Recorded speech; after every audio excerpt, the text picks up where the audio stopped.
السلام علیکم۔ آپ دیکھ رہے ہیں انفارمیٹیو اردو چینل۔ حضرت جنید بغدادی رحمہ اللہ علیہ کے دل میں ایک مرتبہ ایک خیال آیا کہ اگر شیطان سے ملاقات ہو جائے تو ایک سوال کروں گا، اور انہوں نے ایک دن اللہ تعالیٰ سے دعا بھی کر دی کہ اے اللہ، کبھی شیطان سے ملاقات کروا دے تاکہ اس سے سوال کر لوں۔ ایک دن نماز پڑھ کر مسجد سے باہر نکلے تو ایک بوڑھا آدمی جھک کر سلام کرنے لگا۔ حضرت جنید بغدادی رحمہ اللہ علیہ نے اس کو دیکھ کر کہا کہ کون ہو تم؟ کہنے لگا کہ میں وہی ہوں جس سے ملنے کی آپ کو آرزو اور تمنا تھی۔ حضرت سمجھ گئے کہ یہ اصل میں یہ شیطان ہے۔ شیطان نے کہا کہ آپ مجھ سے کیوں ملنا چاہتے تھے؟ حضرت جنید رحمہ اللہ علیہ نے کہا کہ میرے ذہن میں تیرے متعلق ایک سوال ہے۔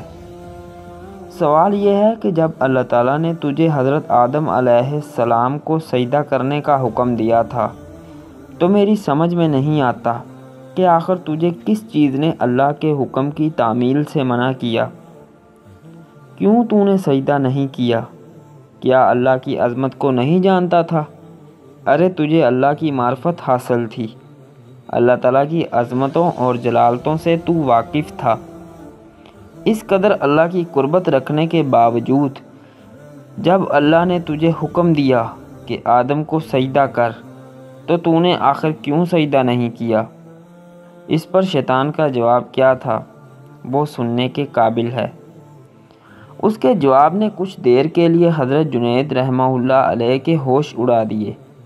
اس نے کہا کہ جنید، آپ جیسا توحید پرست آدمی اور یہ مشرکانہ سوال، آپ جیسا توحید پر ایک اللہ کو ماننے والا اور ایک اللہ کی پوجا کرنے والا، اور آپ کے ذہن میں مشرکانہ سوال آ رہا ہے کہ میں نے غیر اللہ کو سجدہ کیوں نہیں کیا؟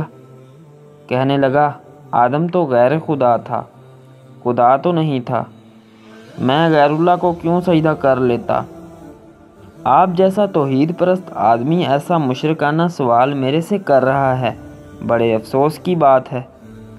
حضرت جنید بغدادی رحمہ اللہ علیہ کہتے ہیں کہ جب اس نے یہ بات مجھ سے کہی تو مجھے لگا کہ ہاں یہ تو ٹھیک کہہ رہا ہے، اور پھر تھوڑی دیر کے لیے مجھے ایسا معلوم ہوا کہ میرا ایمان کمزور ہو رہا ہے، اس لیے میں سناٹے میں پڑ گیا، ہوش و حواس باقی نہ رہے۔ میں سوچنے لگا کہ اس کو کیا جواب دے سکتا ہوں، اس لیے کہ جب وہ کہہ رہا ہے کہ تم ایک اللہ کو ماننے والے ہو اور مجھے پوچھتے ہو کہ آدم کو سجدہ کیوں نہیں کیا؟ حضرت جنید بغدادی رحمہ اللہ علیہ کہتے ہیں کہ میرے ذہن میں جواب نہیں آیا۔ فوراً اللہ کی طرف سے الہام ہوا اور مجھ سے کہا گیا کہ اس سے یہ پوچھو کہ حکم دینے والا کون تھا؟ حکم دینے والا جب خود کہہ رہا ہے کہ فلاں چیز کو سجدہ کرو تو توحید اسی کا نام ہے کہ اس کی بات کو مان لیا جائے۔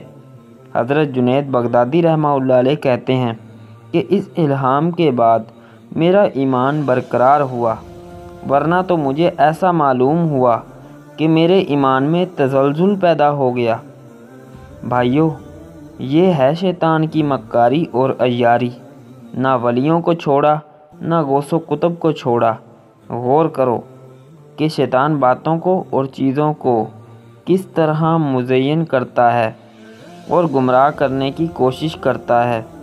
اس کا ذرا اندازہ اس واقعے سے آپ کر لیجئے۔ اس لیے کبھی بھی شیطان سے بے فکر نہیں ہونا چاہیے۔ شیطان کی یاری اور مکاری سے بسا اوقات انسان بے ایمان بھی ہو جاتا ہے، لیکن اسے خبر نہیں رہتی کہ میں بے ایمان ہو گیا ہوں۔ دوستو، امید کرتا ہوں کہ آپ کو یہ ویڈیو ضرور پسند آئی ہوگی۔ اگر آپ کو یہ ویڈیو پسند آئی ہے تو چینل کو سبسکرائب کرنا مت بھولیں، اور ساتھ ہی ساتھ بیل آئیکن کو بھی پریس کریں تاکہ آپ کو میری تمام ویڈیوز کا نوٹیفیکیشن ملتا رہے۔ ملتے ہیں انشاءاللہ نیکسٹ ویڈیو میں۔ اللہ حافظ۔